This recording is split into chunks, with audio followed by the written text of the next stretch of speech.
বছর পর পাকিস্তানের বিপক্ষে ওয়ানডে সিরিজ জিতল ওয়েস্ট ইন্ডিজ। শেষ ম্যাচে পাকিস্তানকে 202 রানের বড় ব্যবধানে হারিয়ে সিরিজ 2-1 ব্যবধানে নিয়েছে শাই হোপের দল। চলুন জেনে নিই 4টি চমকপ্রদ মুহূর্ত।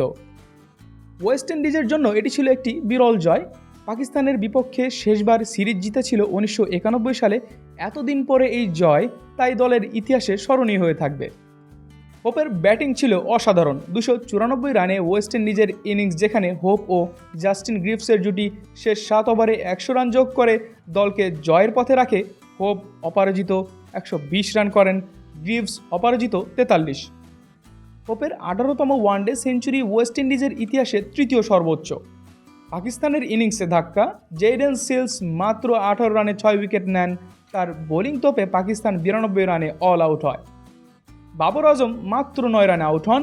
টপ অর্ডারের 4 ব্যাটসম্যানও রান করতে পারেননি। ওয়ানডেতে এটি ওয়েস্ট ইন্ডিজের তৃতীয় সেরা বোলিং রেকর্ড। সিরিজ জয় মানেই উদযাপন। ত্রিনিদাদে শেষ ম্যাচে 202 রানের বড় ব্যবধানে পাকিস্তানকে হারিয়ে সিরিজ জিতল ওয়েস্ট ইন্ডিজ। দল ও ফ্যানরা উদযাপন করছে। সেই হোপের নেতৃত্বে এই জয় দীর্ঘদিন মনে রাখা হবে। প্রায় 34 বছর পর পাকিস্তানের বিপক্ষে এই জয় ওয়েস্ট ইন্ডিজের জন্য অবশ্যই স্মরণীয়। হোপ ও সিলসের পারফরম্যান্স দেখিয়ে দিল যে কোনো দলই কখনোই হেরে যায় না। আপনি কি মনে করেন ওয়েস্ট ইন্ডিজ কি আগামী সিরিজেও পাকিস্তানের বিপক্ষে এই জয়ের ধারাবাহিকতা বজায় রাখতে পারবে? এ ধরনের গুরুত্বপূর্ণ আপডেট পেতে আমাদের সঙ্গেই থাকুন। BGN TV 24, সংবাদ যেখানে, বিশ্বস্ততা সেখানে।